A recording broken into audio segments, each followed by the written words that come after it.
పెద్దపల్లి జిల్లా రాఘవపూర్లో గూడ్స్ రైలు పట్టాలు తప్పింది. పట్టాలపై 6 బోగీలు పడిపోవడంతో 3 రైల్వే ట్రాక్లు బాగా దెబ్బతిన్నాయి.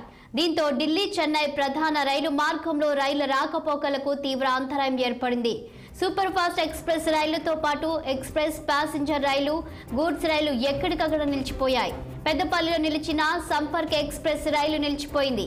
రాత్రి గజియాబాద్ నుండి కాజీపేట వైపు ఐరన్ కాయల్స్ తీసుకువెళ్తుండగా ఓవర్లోడ్ కారణంగా ప్రమాదం జరిగింది.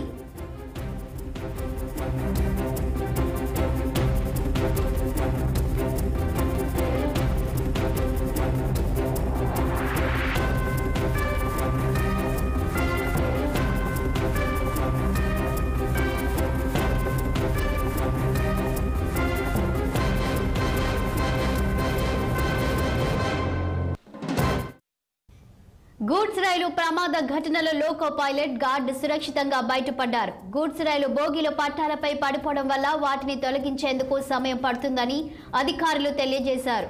ఎక్కడికక్కడ రైలు నిలిచిపోవడం వల్ల ప్రయాణికులు నానా ఇబ్బందులు పడుతున్నారు.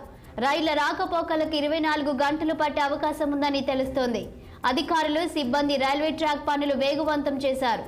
గూడ్స్ రైలులోని ముందు భాగంలోని 8 వ్యాగన్లు రామగుండం తరలించారు.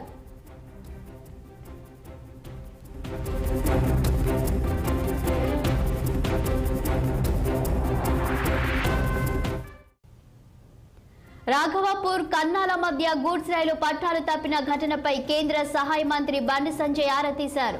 దక్షిణ మధ్య రైల్వే అధికారులతో ఫోన్లో మాట్లాడిన బండి సంజయ్ తక్షణమే పునరుద్ధరించాలని ఆదేశించారు. అటు రైళ్ల రాకపోకలకు పూర్తిగా అంతరాయం ఏర్పడిందని అధికారులు బండి సంజయ్కి తెలిపారు. 11 బోగీలు పట్టాలు తప్పడంతో 3 రైల్వే ట్రాక్లు బాగా దెబ్బతిన్నాయని వారు ఆయనకు వివరించారు. పెద్దపల్లి రామగుండం మార్గంలోని ప్రయాణికులకు ఇబ్బందులు తలెత్తకుండా చూడాలని బండి సంజయ్ కోరారు.